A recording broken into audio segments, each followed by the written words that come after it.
North Korea has continued to develop its nuclear and ballistic missile programs, including its capability to produce nuclear fissile materials in violation of UN Security Council resolutions, UN experts have said in a report. The panel of experts said in the executive summary of the report obtained on Saturday night by Associated Press that there was a marked acceleration of Pyongyang's testing and demonstration of new short-range and possibly medium-range missiles through January, incorporating both ballistic and guidance technologies, and using both solid and liquid propellants. New technologies tested included a possible hypersonic guiding warhead and a maneuverable reentry vehicle, the panel said. North Korea also demonstrated increased capabilities for rapid deployment, wide mobility, including at sea, and improved resilience of its missile forces. The experts said North Korea continued to seek material, technology, and know-how for these programs overseas, including through cyber means and joint scientific research.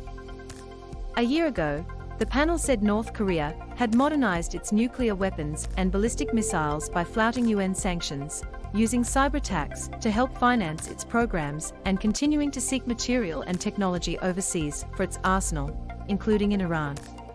Cyber attacks, particularly on cryptocurrency assets, remained an important revenue source for Kim Jong-un's government, the experts monitoring the implementation of sanctions against the North said in the new report.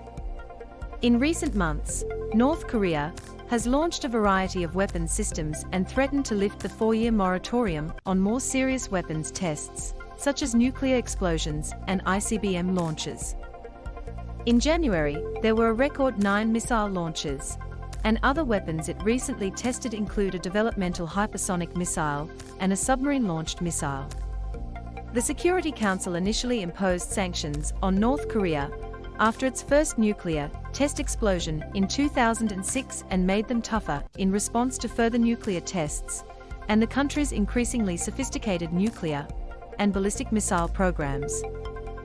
The panel of experts said North Korea's blockade aimed at preventing COVID-19 resulted in historically low levels of people and goods entering and leaving the country.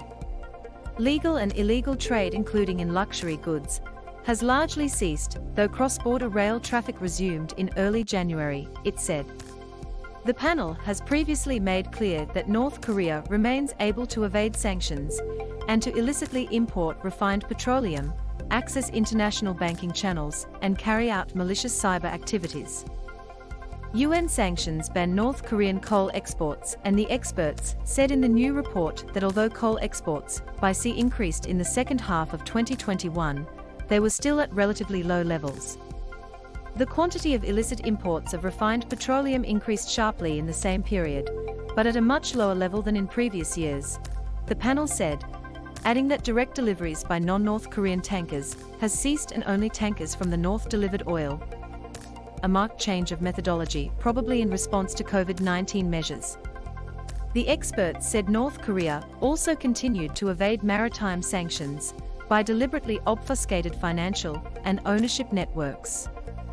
While the humanitarian situation in the country continues to worsen, the panel said the almost complete lack of information from the country made it difficult to determine the unintended humanitarian consequences of UN sanctions affecting the civilian population.